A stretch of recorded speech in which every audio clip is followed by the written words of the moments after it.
Sveiki, mėlyjeji, labas rytas visiems. Ačiū už galimybę tvariai prisijungti prie jūsų konferencijos šiandieną, nes esu išvykusi į strateginę sesiją kitame Lietuvos gale ir nusprendėme, kad nenaudosime tiek daug laiko ir visų kitų išteklių ir aš galėsiu prisijungti nuotoliu ir pasidalinti su jumis keletų minčių. Tvarumo tema. Iš tiesų, išgirdusi sveikinimo žodžius tiek iš kolegų viceministrų, tiek iš Lineša vadovo Valdo Jankausko, aš norėčiau, galbūt pažvelgti šiek tiek į šią temą iš, tokių trijų pusių. Tai iš ekologijos, su kuo, labai neretai mes siejame tvarumo temą, taip pat iš ekonomikos ir iš bendruomenės pusių. Išties darnaus vystymosi tikslai, tie 17 tikslų, jau greitai bus 10 metų kitais metais, ar ne, kai Generalinė asamblėja priėmė šią rezoliuciją. Ir pagrindinis turbūt tikslas šios rezoliucijos ir šių 17 tikslų ir tų mažesnių uždavinių visgi yra siekti to tvaraus vystymosi būtent per ne tik ekologinį, aplinkosauginį tvarumą, bet lygiai taip pat per socialinį ir ekonominį. Tai būtent dėl to aš pasirinkau tą temą. Ir labai trumpai, kadangi matau, jog man skirta tik tai 15 minučių ir matau, kiek daug įdomių pranešimų laukia, pabandysiu keletą iš šių aspektų apžvelgti. Galbūt kiek netikėtai, bet norėčiau šiandieną truputėlį pakalbėti apie mūsų šalies švietimo finansavimo sistemą. Ar tai susijęs su tvarumu? Vienareikšmiškai. Kiekviena valstybė, jeigu jie nori užtikrinti ilgalaikį, teisingą, veiksmingą investavimą į švietimą, labai svarbu, kad švietimo finansavimo sistema būtų tvari. Ir tiesą sakant, valstybės biudžetas yra labai sudėtingas. Mes visi turbūt švietimiečiai, aš įsivaizduoju, kad dauguma auditorijoje sėdinčių žmonių yra švietimiečiai. Daug kalbame apie švietimo finansavimą, nes be abejo, kad jisai sprendžia opiausias mūsų problemas sistemoje. Tačiau lygiai taip pat yra labai svarbu, kad ta švietimo sistema prisidėtų prie kuo didesnio švietimo prieinamumo kiekvienam vaikui, suaugusiam ir tuo pačiu, kad jis būtų kokybiškas tam, kad tos investicijos iš tiesų atsipirktų ir augintų mūsų valstybę. Tai labai populiaru dabar yra naudoti dirbtinio intelekto generuotus paveikslėlius ir tiesiog pagalvojau, kaip čia parodyti, kaip pinigai ir lėšos pasiekia mokyklas iš valstybės biudžeto, kuris yra tvirtinamas įstatymų mūsų Seimo. Ir, tiesą sakant, lėšos mūsų švietimo įstaigas pasiekia įvairiausiems tikslams ir manau, kad labai daug yra susiformavę įvairių mitų, kokie yra tie tikslai finansavimo ir kokios sritys yra finansuojamos. Ir galbūt, šiek tiek norėčiau šiandieną sugriauti mitų, taip vadinamų, apie švietimo sistemą. Ir iš tiesų, kokį pagrindinį mitą mes neretai girdime, kalbant apie švietimo finansavimą, apie tvarų švietimo finansavimą, yra tai, kad lėšų švietime yra tikrai daug, tik tai jos kažkaip nepasiekia mokyklų. Tai iš tiesų valstybė skiria tikrai didelį dėmesį ir finansavimo švietimo sistemai. Pernai mes turėjome švietimo biudžetą, kuris sudarė beveik 5% bendrojo vidaus produkto, šiemet jau turime virš 5%. Ir iš tiesų matome, kokioms įvairioms sritims yra skiriamas valstybės biudžetas. Tai kaip matome, tos lėšos jos ir pasiekia ne ką kitą, o būtent švietimo įstaigas, kurios iš tiesų yra labai įvairios. Tai ugdymą mes suprantame kaip bendrojo ugdymo mokyklas, profesinį mokymą, be abejo, profesinės mokyklas, kurios ruošia specialistus, taip pat studijos aukštojo mokslo bei mokslas tose aukštojo mokslo institucijose, švietimo sistemos valdymas ir taip pat atskiras finansavimas mokslo studijų institucijoms. Koks dar yra gajus mitas, kurį neretai tenka išgirsti, kalbant apie švietimo finansavimą, yra tas, kad atsisakius ES projektų mes lėšas galėtumėm nukreipti sprendžiant kokias nors tikrai žymiai opesnes problemas, pavyzdžiui, pedagogų darbo užmokesčiui. Bet iš tiesų ir šiame paveikslėlė jūs galite matyti, kokią nedidelę dalį sudaro ES projektai.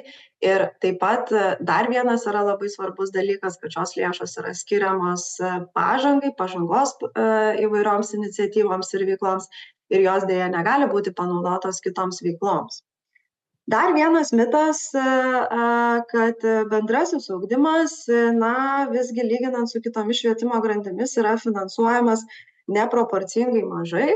Ir čia jūs turbūt galite tiek matyti bendroje lentelėje, kad būtent šis sritis yra finansuojama daugiausiai. Ir aš noriu parodyti galbūt dar akivaizdesnį šių lėšų paskirstimą. Iš tiesų, ankstyvasis ir bendrasis ugdymas, neformalusis ugdymas užima didžiausią dalį mūsų biudžete.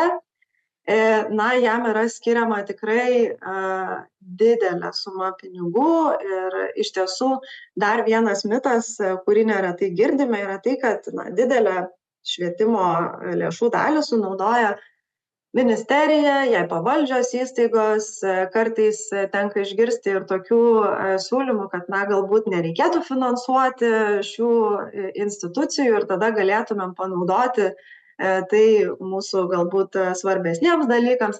Tai jūs galite matyti, kad iš tiesų ministerijos ar pavaldžių įstaigų finansavimas sudaro tik nepilną procentą viso švietimo biudžeto.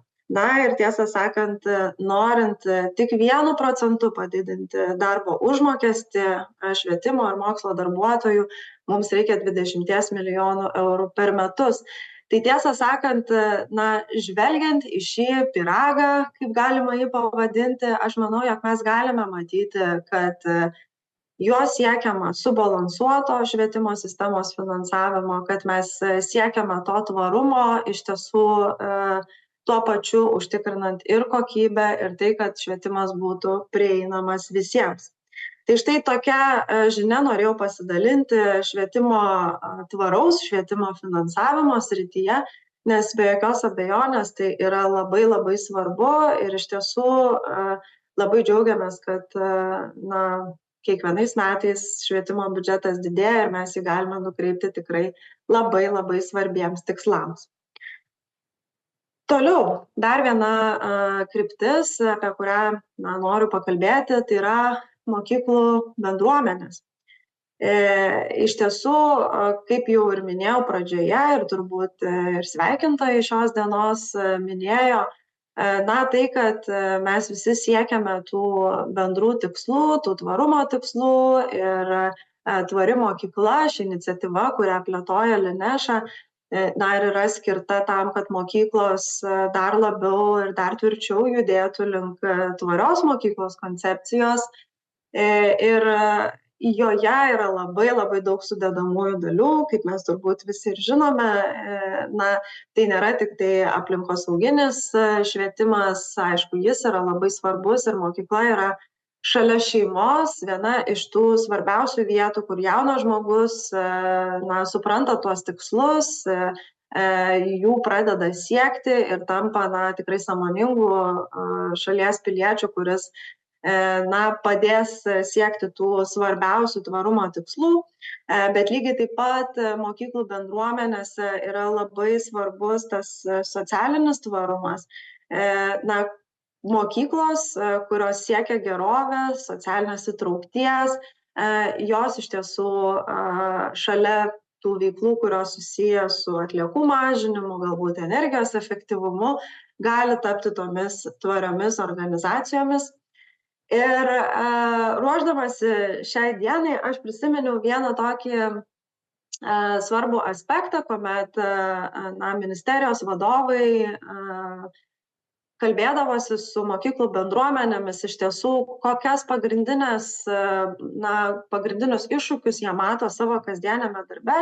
Ir labai neretai mokytojai, ir aš tikiu, kad šiandien auditorijoje yra daug mokytojų, pamini biurokratiją, kuri iš tiesų susiformavusi jų darbe. Bet dar vienas labai svarbus aspektas dažnai būdavo paminimas, kad iš tiesų labai didelė dalis bendrojo ugdymo mokyklų netgi neturi dokumentų valdymo sistemų. Tai tiesą sakant, šiais laikais, kai mes siekiame tvarumo, kai siekiame netgi ir tokių paprastų dalykų, kaip naudoti mažiau popieriaus ar ne, ir perkelti kiek įmanoma daugiau dalykų į tą nuotolinę skaitmeninę aplinką, kuri viena vertus šiais dirbtinio intelekto plėtros laikais gali mums padėti atlikti daug funkcijų už mus, gali padėti mums sutaupyti laiko, padėti galbūt atsisakyti kažkokių tais kasdienių tokių rutininių veiklų ir jas padaryti už mus. Tačiau visgi matome, kad tikrai mokykloms dar labai svarbi ir šis sritis, tai yra tobulėti būtent toje skaitmeninėje galbūt srityje, mažinant biurokratiją joms pačioms. Ir aš pamenu, kai pati dirbau mokykloje, tai buvo turbūt, galbūt 2012 metai, tai jau prieš kokią 12 metų. Ir tuometinė mokykla, kurioje aš dirbau, kaip tik pereidinėjo nuo popierinių dokumentų į dokumentų valdymo sistemą. Ir tiesą sakant, iki šiol pamenu, kuomet kai kurie darbuotojai, ypatingai tie, kas labai daug dirba su dokumentais, tai personalo skyrius ir kiti, sakydavo, kad mums yra labai gerai taip, kaip mes dirbame, mes čia nenorime jokių sistemų, mums bus labai sunku ir reikės priprasti. Bet tiesą sakant, su laiku pamatėme, kaip tai padėjo suefektyvinti darbą ir kaip tai padėjo tiems žmonėms atsisakyti rutininių funkcijų. Taigi, manau, jog šis aspektas, kaip įmanoma labiau mokykloms judėti, net ir tokioje srityje, kuri galbūt gali padėti sumažinti šiek tiek ir krūvį mokytojams, krūvį kitiems darbuotojams, kad jie galėtų tą laiką panaudoti prasmingiau, yra labai labai svarbu. Taigi, kalbant apie bendruomenę, iš tiesų turbūt švietimo turinio kontekste, be abejo, kad mokyklos ir tiek įvairios agentūros ir įstaigos, kurios padeda mokykloms, siekia įtraukti tas tvarumo temas į mokymo programas, siekia organizuoti įvairias akcijas, kampanijas, skatinti bendruomenės įsitraukimą į tas aplinkosauginės veiklas.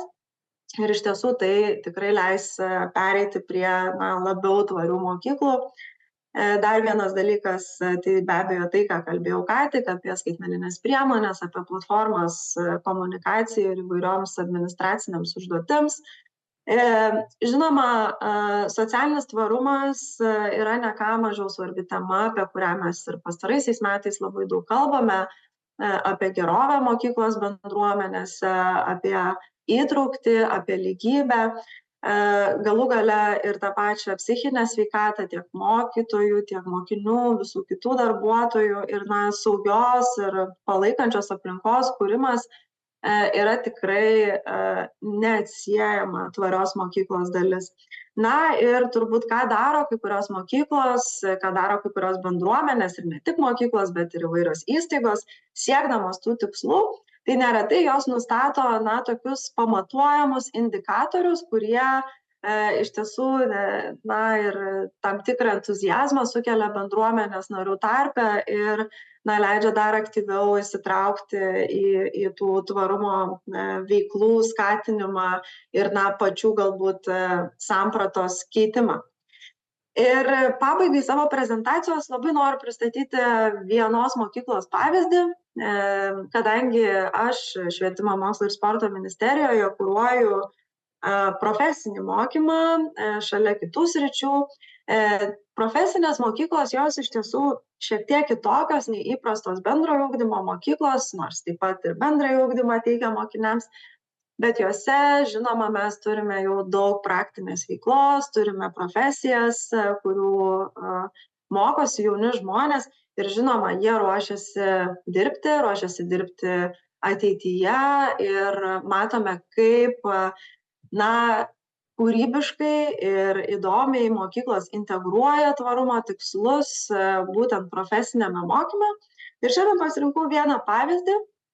Tai yra mokykla įsikūrusi Vilniuje ir vadinasi Verslo ir svetingumo profesinės karjeros centras. Iš tiesų ši mokykla tikrai praktiškai demonstruoja, ką reiškia turėti tvarumą kaip vieną iš savo bendruomenės vertybių ir kaipgi jie tą daro. Pirmiausia, tai yra tam tikras galbūt tvarumo pavyzdys tame, kaip jie integruoja